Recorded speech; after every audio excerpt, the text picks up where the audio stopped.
अस्सलाम वालेकुम, मैं हूं रिजवान अशरफ। आखिरकार वज़ीर दाखिला मोहसिन नकवी की जानिब से ऐलान कर दिया गया है और इस्टेब्लिशमेंट ने मोहसिन नकवी के ज़रिए से ये ऐलान कर दिया है कि मौजूदा सिस्टम मुकम्मल तौर पर नाकाम हो चुका है, कोलैप्स हो चुका है। और इसके जितने भी किरदार हैं, इस सिस्टम के अंदर जितने भी लोग ऑपरेट कर रहे हैं, काम कर रहे हैं, टॉप टू बॉटम, शहबाज शरीफ से लेकर मरीम नवाज़ तक, ये सियासी जो निज़ाम है, इसके अलावा ब्यूरोक्रेसी का जो निज़ाम है, जो इंतज़ामी निज़ाम है, मुकम्मल तौर पर कोलैप्स कर गया। और इसका बाकायदा ऐलान आज मोहसिन नकवी की जानिब से कर दिया गया। इसके बारे में बहुत अहम तरीन मालूमात मेरे पास मौजूद है, वो आपके साथ में शेयर करता हूँ। आखिरकार उन्होंने ये ऐलान क्यों किया, किसके लिए किया, पैगाम देने का मकसद क्या था, मतलब क्या था? क्या इस्टेब्लिशमेंट ने मौजूदा सिस्टम के ऊपर अदम एतमाद कर दिया? उन्होंने फिर कहा कि जमहूरियत के अंदर और भी बड़े सिस्टम हैं, और भी बड़े निज़ाम हैं, 4-5 और भी अक़साम हैं, उनको भी लाया जा सकता है। तो उनका इशारा किस तरफ है? क्या सदारती निज़ाम लाया जा सकता है? क्या कोई आमरीत लाई जा सकती है, या कुछ और यहाँ पर तजर्बा किया जा सकता है? उसके बारे में बड़ी अहम तरीन मालूमात। अब नून लीग और पीपल्स पार्टी का रिएक्शन इसके ऊपर क्या आ रहा है? तो 3-4 खबरें बहुत अहम तरीन डेवलपमेंट्स हो रही हैं इस वक्त रावलपिंडी इस्लामाबाद में, हलचल मची हुई है। और ये धमाका खेज किस्म का स्टेटमेंट और बयान मोहसिन नकवी का, उसने पूरे सिस्टम को, पूरे निज़ाम को हिला के रख दिया। मोहसिन नकवी जो कि इस्टेब्लिशमेंट के बड़े करीब समझे जाते हैं, इस्टेब्लिशमेंट के बड़े करीब, उनके साथ बड़े करीबी ताल्लुकात, और उस बुनियाद के ऊपर वो बतौर चीफ मिनिस्टर आते हैं इंटरिम पंजाब के अंदर, वहाँ से पीसीबी के चेयरमैन, और साथ ही सेनेटर, फिर उसके बाद इंटीरियर मिनिस्टर, और अब पाकिस्तान के सबसे ताकतवर तरीन आदमी। तो ये आप समझे कि एक नॉन पॉलिटिकल आदमी, उसने पूरे के पूरे पॉलिटिकल सिस्टम को उड़ा के रख दिया। ये जो 50-50, 60 साल की सियासत कर रहे हैं, इनके पूरे करियर के ऊपर, इनकी कारकर्दगी के ऊपर, परफॉर्मेंस के ऊपर सवालिया निशान लगा दिया। और इनकी जो असल औकात है, इनको इनको जो असल चौक के अंदर नंगा कर दिया।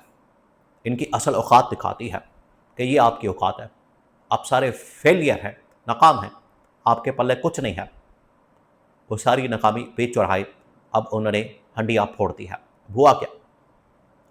इस्लामाबाद के अंदर एक इकोनॉमिक समिट अरेंज किया जाता है, और ये जो समिट अरेंज किया जाता है, ये जो यहाँ पर एक सेमिनार मुनक़िद किया जाता है, ये भी आखिरकार ये इस्टेब्लिशमेंट की वजह से होता है। इस्टेब्लिशमेंट ये इस तरह के प्रोग्राम्स मुनक़िद करती है। वहाँ पर बिज़नेस कम्युनिटी, वहाँ पर और ब्यूरोक्रेसी के लोग, फिर इंतज़ामिया के लोग, सियासतदान बहुत बड़ी तादाद में मौजूद होते हैं।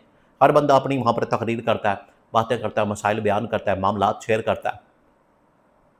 लेकिन मोहसिन नकवी ने जिस तरीके से तकरीर की, उन्होंने पूरे निज़ाम को हिला दिया, और निज़ाम के ऊपर, और शहबाज शरीफ के ऊपर, आसिफ अली ज़रदारी के ऊपर, और इनके सियासत के ऊपर सवालिया निशान, इनकी कारकर्दगी के ऊपर सवालिया निशान, और इनको ला के नंगा कर दिया और इनकी औकात दिखा दी।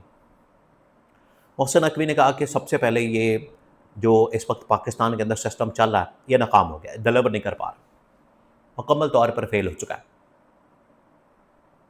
आवाम बेचारी मर रही है सड़कों पर भूखी, महंगाई से, बेरोज़गारी से, उनके मसाइल में बेतहाशा इजाफा हो चुका है। दिन ब दिन उनके मसाइल बढ़ते चले जा रहे हैं, और यहाँ पर जो अशराफिया हुक्मरान और हुकूमत, वो अपने अल्लल्ले तल्लल्ले करने में मसरूफ़ है। बिल्कुल एक डिस्कनेक्ट मौजूद है। आवाम को पता ही नहीं है कि उनके पैसों के साथ, उनके टैक्सों के साथ, उनकी खून पसीने की कमाई के साथ क्या हो रहा है। और जो हुकूमत है, हुकूमत के अंदर बैठे हुए लोग, इंतज़ामिया के जो लोग हैं, वो अपने लल्ले तल्लल्ले करने में, पैसे बनाने में, दूसरे मुल्कों की नेशनैलिटियाँ लेने में, इन्वेस्टमेंट करने में, लूट मार करने में, जायदादें बनाने में मसरूफ़ है। बस यही वो काम है। तो इसके ऊपर बहुत बड़ा सवालिया निशान लगाया। इसके ऊपर उन्होंने बात की। उन्होंने कहा कि आज की जो नौजवान नस्ल है, ये, इनको आप काकरोच कहें या कुछ और कहें, ये अब लैपटॉप नहीं चाहती। ये उन्होंने असल में शहबाज शरीफ और मरीम नवाज़ के ऊपर सवाल उठाया। इनकी जानिब से आपको बताया, ये लैपटॉप स्कीम और टैबलेट और इस तरह की इलेक्ट्रिक बाइक्स और दिहाड़ी, ये सारे मैं आपको बता दूं ये दिहाड़ी वाले मंसूबे। 1990 के अंदर जब पहली मरतबा ये नवाज शरीफ वज़ीर आज़म बना, तब भी पीली टैक्सी और काली टैक्सी और वही गाड़ियों के प्रोजेक्ट और यही बांटना कर्जा स्कीम 1990 के अंदर, आज से तकरीबन कोई 40 साल पहले, 50 साल पहले वही प्रोजेक्ट आज भी ई टैक्सी, लैपटॉप बांट दिया और टैक्सी दे दी और ये इस तरह के ड्रामेबाजी आज भी वही कुछ हो रहा है।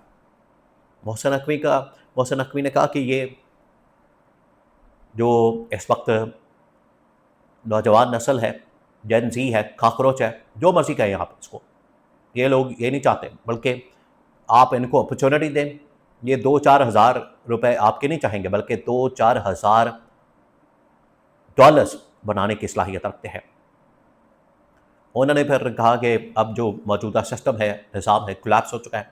ये असल में शहबाज शरीफ, नवाज शरीफ, आसिफ ज़रदारी और चारों सूबों की इंतज़ामिया, उनकी जो ऊपर बैठी हुई वज़ारत आला वज़ीर आज़म आसिफ ज़रदारी, सबको नाकाम डिक्लेयर कर दिया, फेल्ड डिक्लेयर कर दिया। उन्होंने कहा कि ये कहानियाँ सुनाने से 18-18 घंटे, 20-20 घंटों की कहानियाँ सुनाने से काम नहीं चलेगा।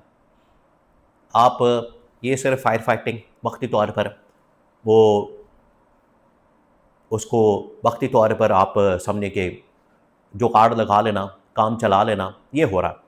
मुल्क पहले ही जो पहला साल शुरू होते ही, फाइनेंशियल ईयर शुरू होता है, पहले ही कर्ज़ों के अंदर डूबा होता है, मज़ीद कर्ज़े लेकर उसको चलाना पड़ता है। तो वो कोई घर चल सकता है?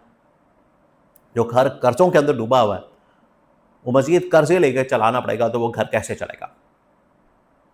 तो मोहसिन नकवी ने असल में पीछे इस्टेब्लिशमेंट की जानिब से ये ऐलान करवाया गया, इस्टेब्लिशमेंट की जानिब से ये बात करवाई गई है कि आप सारे नाकाम हो चुके हैं। और इमरान खान को जब निकाला गया, इमरान खान ने ये तमाम बातें की थी कि आप ये करने तो जा रहे हैं, आप ये हरकत कर रहे हैं, लेकिन आपको इसका खमियाजा भुगतना पड़ेगा। और आज देखें, इनको खमियाजा भुगतना पड़ा है। अगले दिन DGISPR की जानिब से प्रेस कॉन्फ्रेंस करके ऐलान किया गया कि स्टॉक मार्केट ऊपर चली गई, मुल्क तरक्की के रास्ते पर चल पड़ा। 4 साल बाद मुल्क मुकम्मल कोलैप्स कर गया। ये सारों की टोटल औकात सामने आ गई, कारकर्दगी सामने आ गई, सारे नंगे होके सामने आ गए।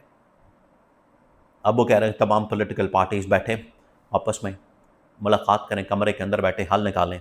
इस तरह से हल नहीं निकलेगा। जो जिसका मैंडेट जिसको मिलता है, आप उसके हवाले कर दें, उसको गवर्नमेंट चलाने दें, हुकूमत चलाने दें। और अगर सही माने में जमहूरियत होती तो मोहसिन नकवी यहाँ तक पहुँचता ही ना। तो अब उनकी जानिब से आप समझे इस्टेब्लिशमेंट ने उनके थ्रू, उनके कंधों पर बंदूक रख के ये थिबले जंग बजा दिया है।